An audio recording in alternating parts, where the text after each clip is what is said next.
Aujourd'hui, on va faire des photos avec des objets du quotidien. Avec ça, par exemple. Mais aussi avec ça. Ou avec ça. Ou ça. Ou ça. Ou encore avec ça. Il me semble qu'il me restait encore un truc à vous montrer. Ah! Ah! Ah, la bonne blague, on savait pas qu'elle était sur ma tête depuis le début. Mais c'est parti, hein!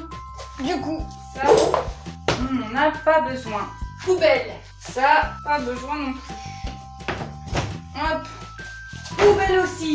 Alors, comment va-t-on faire, Jamy? Donc comme vous le voyez, j'ai sorti le fond blanc pour pouvoir faire des photos sur fond blanc. Le but ici, ça va être d'utiliser un flash cobra, voire deux. On va voir ce qu'on va pouvoir faire avec deux flash cobra peut-être. Et en fait, le but, ça va être de positionner la passoire devant le flash ou tout autre objet que j'ai prévu, bien sûr. Vous voyez qu'on a des trucs différents, des rendus différents. Ici, on a plus des traits. Ici, on a des points et des traits. Ici, on a juste des points. Enfin bref, c'est une grille. On a le panier aussi. Enfin, plein de trucs qui peuvent servir à différents effets de lumière.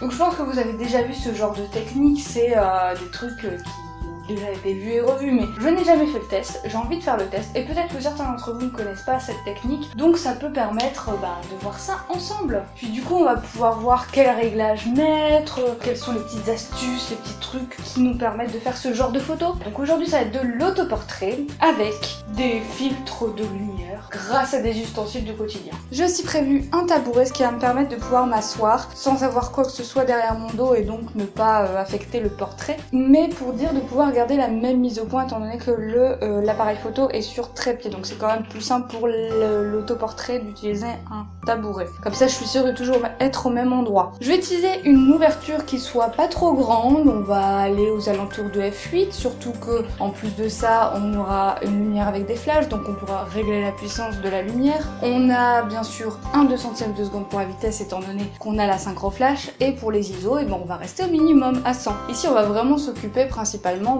de la puissance lumineuse. Alors après, je sais pas ce que ça va donner avec le filtre, c'est du test. D'ailleurs, je sais pas si je vais forcément les coller au flash ou si je vais les éloigner, parce que ce qui paraît assez logique, c'est que plus on va rapprocher l'ustensile du flash, plus les formes vont être grosses en fait. Donc genre les petits ronds et tout ça de la passoire, ça va faire des gros ronds si on rapproche vraiment la passoire, et plus on va l'éloigner, plus ça va faire des petits ronds. Donc du coup, va falloir essayer de jouer avec ça aussi, je pense. Je viens de faire 2-3 tests, donc clairement, il faut pas coller la passoire au flash en fait. Si la passoire est comme ça, ça va pas. En l'éloignant, là, les ronds vraiment commencent à apparaître. Mais je pense que je vais le tenir parce que de toute façon, je veux faire des portraits serrés. Donc, on va se lancer là-dedans. Je pense que je vais rapprocher un peu l'appareil ou changer la focale parce que là, je suis vraiment très étendue. Par contre, ça éclaire bien le fond du coup parce que le flash, il est assez puissant. Je crois que je l'ai mis au max de sa puissance là. Donc là, je suis à 17 mm.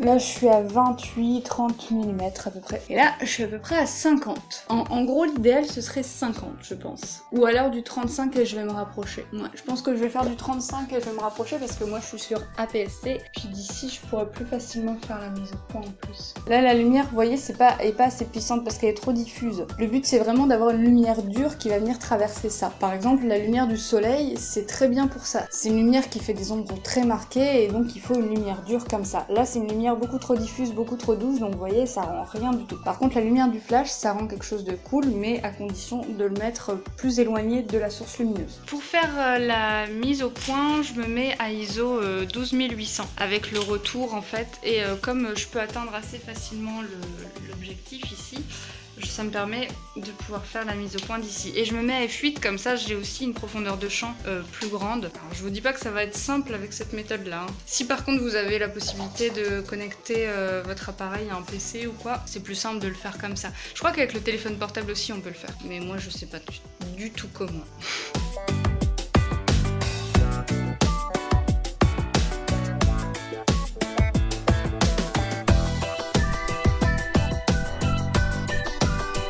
Ok, donc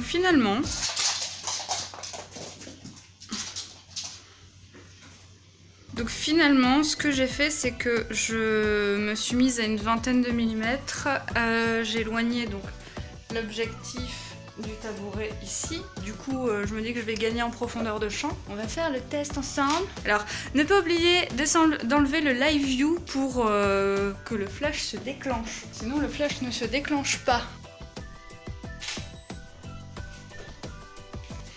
Alors c'est très cool ce que ça donne. On va voir si la précision de la mise au point est mieux du coup. Honnêtement, malgré la perte de piqué, j'ai l'impression qu'on gagne quand même en profondeur de champ. Donc ce qui fait que forcément on a, je pense, une meilleure mise au point que quand je suis zoomée. Donc je pense qu'on va procéder comme ça. Et puis je vais tester avec les différents objets du coup que j'ai prévus. Donc là tout est prêt. Ouais, je vais tester maintenant avec les différents objets pour voir les différents rendus.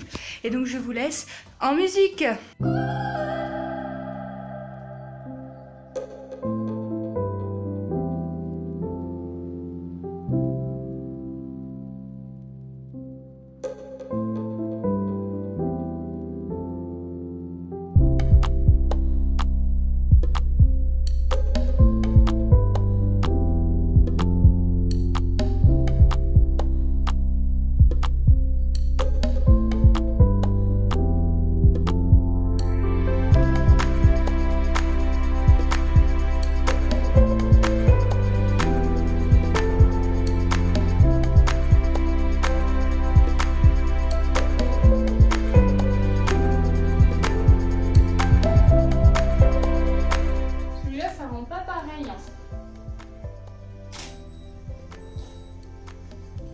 Ah, il faut vraiment que ce soit tout près, tout près. Mais non, même pas. Bon, celui-là, ça rend rien.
De multiples essais, il y a des choses qui marchent, d'autres qui marchent moins bien. En fait, il faut vraiment que ce soit bien loin de la source lumineuse. Donc je pense que avec le soleil, ça devrait marcher beaucoup mieux.